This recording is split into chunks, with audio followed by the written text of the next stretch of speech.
जय श्री राधे। आनंद आशुलिपि पत्रिका अंक 36, प्रतिलेखन संख्या 29, गति 100 शब्द प्रति मिनट। प्रारंभ करें।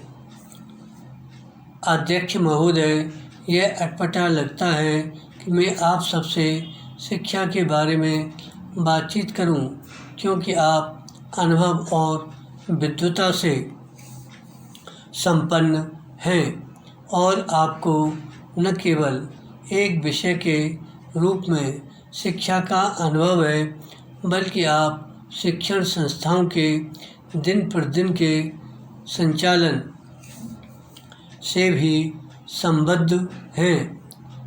उनकी दिन प्रतिदिन की समस्याओं, विशेषतः उन समस्याओं का सामना करते रहते हैं जिनसे हम पिछले कुछ वर्षों से जूझते रहे हैं। विराम। लेकिन मैं निवेदन करना चाहूँगी कि शिक्षा के बारे में मुझे गहरी चिंता है, क्योंकि यही हमारे भविष्य की नींव है। विराम। शिक्षा का संबंध हमारे जीवन और विकास के प्रत्येक क्षेत्र से है। विराम। पैरा। हमारे सामने इससे संबद्ध कुछ समस्याएं इस देश में शिक्षा के ढांचे के कारण हैं, उस प्रणाली के कारण हैं जो हमें विरासत में मिली हैं और जिसे हमने कुछ काट-पीट करके यहाँ वहाँ कुछ परिवर्तन करके जारी रखा है। विराम। हमारे बहुत से नौजवान कॉलेजों की ओर इसलिए नहीं भागते कि उन्हें ज्ञान प्राप्त करने की ललक है, बल्कि इसलिए जाते हैं कि वे नहीं सोच पाते कि वे और करें भी क्या, और इसलिए भी कि ऐसा करना हैसियत की निशानी बन गया है। जहाँ तक शिक्षकों का संबंध है, उनमें से बहुतेरे अपनी लिखी चीज़ें छिपाने की चिंता में रहते हैं या अन्यत्र जाकर लेक्चर देने आदि में व्यस्त रहते हैं, जिससे छात्रों और अध्यापकों के बीच खाई और चौड़ी हो जाती है। विराम। छात्रों को ऐसा लगता है कि उनके प्रति उपेक्षा बढ़ती जा रही है। इसके अतिरिक्त बहुत सा समय पढ़ाने लिखाने और शोध में व्यय न होकर अनुदान प्राप्त करने में लगाया जाता है, क्योंकि उसके अभाव में कोई कार्यक्रम आगे नहीं बढ़ सकता और अनुदान प्राप्त करना एक अत्यंत धीमी गति से चलने वाली जटिल प्रक्रिया है।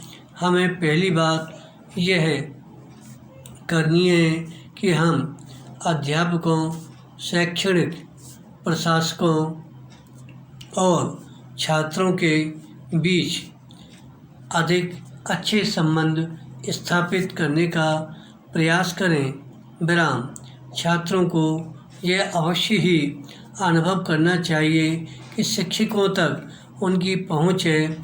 उनकी आम शिकायतों पर तुरंत विचार किया जाना चाहिए।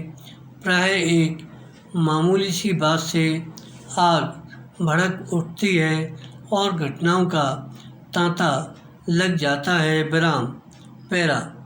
छात्रों की संख्या में लगातार वृद्धि की समस्या भी है और उच्च शिक्षा को कुछ ही लोगों तक सीमित करने की बात कही जाती है।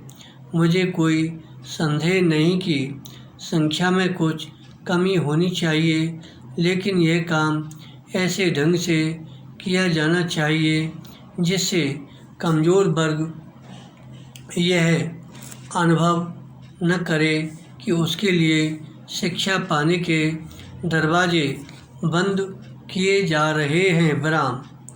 ऐसे विशेष कार्यक्रम भी होने चाहिए जिससे पिछड़े वर्गों के विद्यार्थी औरों के स्तर तक आ सकें। विराम। अगर श्रेष्ठता का यह अर्थ है कि शिक्षा या अन्य अवसर कुछ ही लोगों तक सीमित हों तो मैं निश्चय ही ऐसी श्रेष्ठता के विरुद्ध हूँ। विराम। उसका आशय उन परिणामों को प्राप्त करने के लिए प्रयास करना है। धन्यवाद।